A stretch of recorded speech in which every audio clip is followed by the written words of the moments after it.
రాష్ట్రంలో జరుగుతున్న పరిస్థితులను కనుక మనం గమనిస్తే ప్రజలు ఎన్నో సమస్యలతో బాధపడుతూ ఉంటే ఈ కూటమి ప్రభుత్వంలో ఉన్న నేతలు ముఖ్యమంత్రి గారు అలాగే ఉప ముఖ్యమంత్రి గారు ఎమ్మెల్యేలు అందరూ కలిసి చీప్ కామెడీలు చేస్తూ సేద తీరుతున్నారు.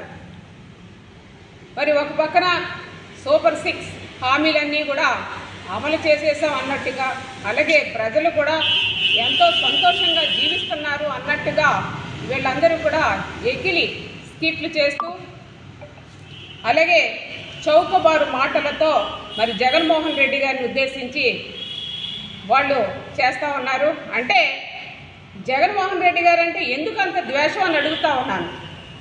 మరి మా ఎమ్మెల్యేలు కూడా అక్కడే ఉంటే క్రీడలు సాంస్కృతిక కార్యక్రమంలో భాగంగా విజయవాడలో జరిగిన మీటింగ్లో మా ఎమ్మెల్యేలు కూడా అక్కడే ఉండి మరి మీ మీద ఇలాంటి ఎకిలి స్కిట్లు చేస్తూ ఉంటే మీరు కూడా పగలబడి అలాగే నవ్వుతారా అని అడుగుతూ ఉన్నాను.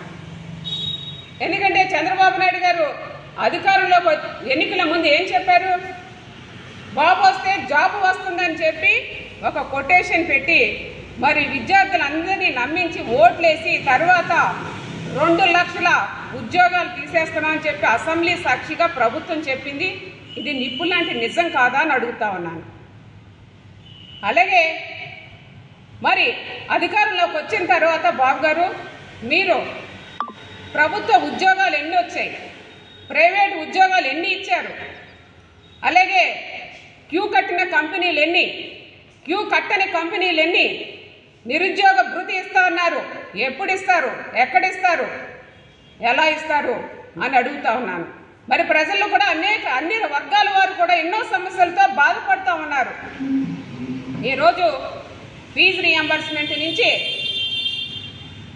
విద్యార్థుల వరకు అలాగే రైతుల నుంచి మహిళల వరకు సూపర్ 6 నుంచి వాలంటీర్ల వరకు అందరూ కూడా ఎన్నో సమస్యలతో ప్రజలు బాధపడుతూ ఉంటే మీరు కామెడీ స్కిట్లు చేసుకుంటూ జగన్మోహన్ రెడ్డి గారిని బాడీ షేమింగ్ చేస్తూ వాడు వీడు అంటూ మాట్లాడుతూ మరి ఈరోజు అవహేళన చేస్తూ ఉన్నారు. చౌకబారు మాటలు మాట్లాడుతూ ఉన్నారు, దౌర్భాగ్యపు వ్యాఖ్యలు చేస్తూ ఉన్నారు, డిగ్రేడ్ మాటలు మాట్లాడుతూ ఉన్నారు, లో లెవెల్ కామెడీలు చేస్తూ ఉన్నారు.